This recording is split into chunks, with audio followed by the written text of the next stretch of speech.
UP में क्या हो रहा है? सवाल ये नहीं है कि यूपी में अपराध क्यों बढ़ रहा है, बल्कि सवाल ये है कि क्या यूपी में अब कोई सुरक्षित है या फिर नहीं। क्या लड़कियां सुरक्षित है? क्या लड़के सुरक्षित है? क्या अब यूपी में योगी आदित्यनाथ की सरकार अपनी जिम्मेदारी निभा पा रही है या सिर्फ झूठे वादे करती जा रही है? जब से योगी सरकार सत्ता में आई है, एक के बाद एक कानून व्यवस्था की विफलता सामने आ रही है। आए दिन खुलेआम अपराध हो रहे हैं और सरकार बस चुप बैठी हुई है। ये क्या मखौल उड़ाने जैसा नहीं है कि हर बार एक नई घटना सामने आती है और योगी जी कुछ नहीं करते हैं। दरअसल जो घटना अब सामने आई है उसे सुनकर शायद आपका भी दिल पसीज उठे, क्योंकि यहाँ एक 13 साल के लड़के के साथ इतनी बर्बरता हुई है कि उसे अपनी जान से हाथ धोने बैठे हैं। 11 भाई बहनों में सबसे छोटा भाई, 5वीं क्लास का वो बच्चा जिसे शायद कुछ पता भी नहीं था कि कुछ लड़के उसके साथ इस तरह का कुकृत्य कर देंगे। दरअसल कुछ लड़के उसके डेली रूटीन को फॉलो करते हैं और मौका मिलते ही अपने घिनौने कृत्य को अंजाम दे देते हैं। जब अपराधी से पूछताछ की गई कि तुमने ऐसा क्यों कहा, तब उसने कहा, जिसे सुनकर हर कोई दहल सा गया। आरोपी कहता है कि सर, रमजान का वक्त चल रहा है और बीवी शारीरिक संबंध बनाने को तैयार नहीं हुई है और उसने कहा कि रोजे में ऐसी नापाक हरकत हम नहीं कर सकते हैं।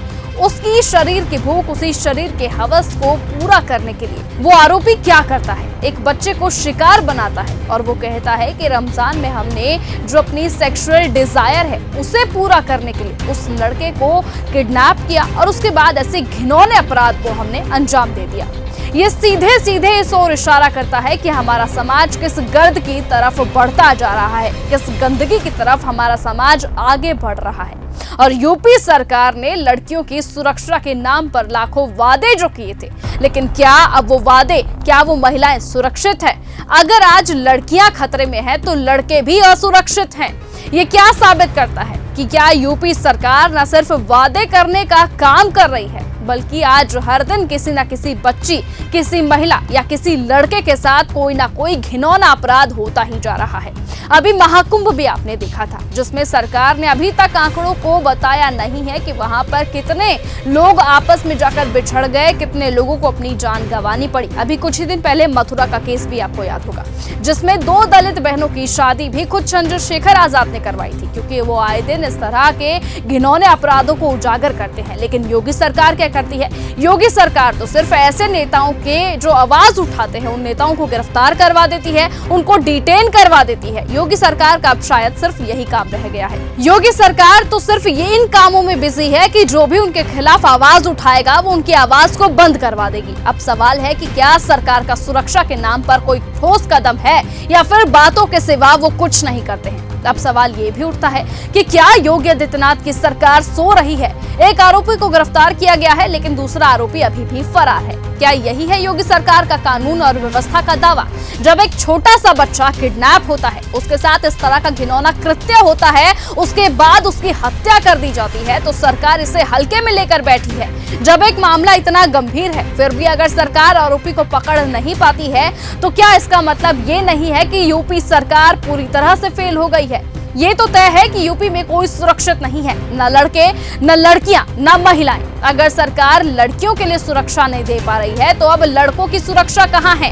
क्या योगी सरकार के पास कोई ठोस योजना नहीं है? क्या सरकार अब भी जिम्मेदारी से भागने की कोशिश कर रही है? ये सवाल और गहरे हो जाते हैं जब हम ये देखते हैं कि दूसरे आरोपी की गिरफ्तारी अभी तक नहीं हो पाई है। योगी जी आए दिन कहते हैं कि यूपी में कानून का राज है, लेकिन कब तक ये झूठ ऐसे ही फैलते रहेंगे? जब तक कोई ठोस कदम नहीं उठाया जाएगा, तब तक यूपी में अपराध ऐसे ही बढ़ता रहेगा।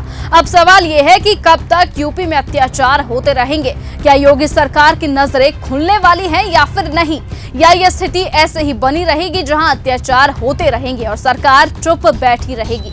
क्या सिर्फ मीडिया में हेडलाइंस बनानी होती हैं और जब तक कोई बड़ा मामला सामने नहीं आता है, तब तक सरकार को कोई फर्क नहीं पड़ता है?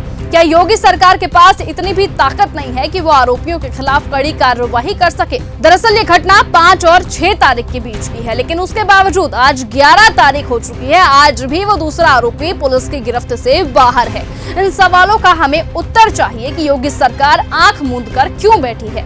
ये सिर्फ एक घटना नहीं है, ये पूरे समाज के लिए एक गंभीर चेतावनी है। योगी सरकार की लापरवाही और झूठे वादों के चलते यूपी में रोज नए अपराध हो रहे हैं और अब वक्त आ चुका है कि जब हम सरकार से सवाल करें, योगी सरकार से पूछे कि क्या यही कानून व्यवस्था है जिसके वो दावे करते हैं। जब तक सरकार सिर्फ वादे करती रहेगी और कार्यवाही नहीं करेगी, तब तक यूपी में अपराध और अत्याचार रुकने वाला नहीं है। यूपी में लोगों की सुरक्षा की जिम्मेदारी सरकार की होती है, लेकिन बस वो आंखें मूंद कर बैठी हुई है।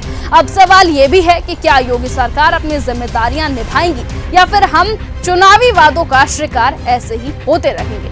दरअसल अब यूपी में 2027 के विधानसभा के चुनाव होने वाले हैं और ऐसा लगता है कि सरकार अब चुनावों में जुट गई है और इन सब चीजों पर वो ध्यान नहीं देती है। उन्हें कोई फर्क नहीं पड़ता कि जनता के साथ क्या हो रहा है और क्या नहीं।